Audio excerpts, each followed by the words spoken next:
like we talk about heaven and hell. Sometimes people tell, there's two things, heaven and hell. If there's dark, there must be light. There can't be one or the other. Some Right. people would say there is no hell. There's only the good part, or vice versa.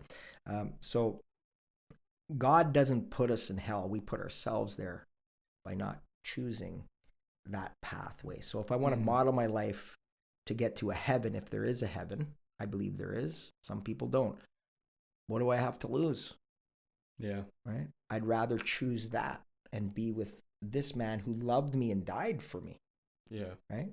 Like unconditionally. Well, it's certainly better than the alternative, being the Antichrist. I mean, yeah, because there is evil. There is evil, and if you look at people that have led their lives that way, they're not happy. I read something interesting that to get back to Star Wars, George Lucas said that people look at Darth Vader and they think he's this cool figure, and he is cool. Like I watch him too, and I'm like, oh man, this guy's so cool. He's using the Force. He's got all this power. But then he says people look at him as being cool, but they don't realize how much he's suffering internally.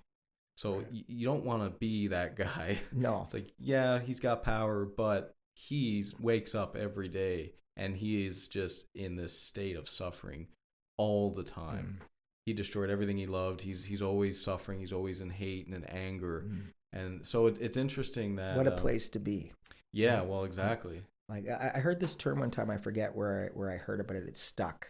Where often if we're in these states of suffering because we're just in a state of hate and like a Darth Vader, angry, all the negative they're just stuffed in, right? And where that could be in a living hell. Yeah. Right. And if if you see hell, if you look up hell, if you Googled the word hell, I bet you some fire and brimstone would be the first images that would come up, right? Right. But a hell for me, right? And I heard this, when I heard it, I'm like, man, that really resonated, is being caved in on yourself. Caved in almost in a block of ice. You're frozen. That's hell. It's not necessarily the hot and the brimstone and you're burning on shame you, you've been bad your whole life, you're going to burn in hell for it. Okay, that's an image, but a real hell is you put yourself in that hell. Because Darth Vader even had free will. Yeah. Right? Yeah. So he caved in. That's interesting. Caved in on yourself.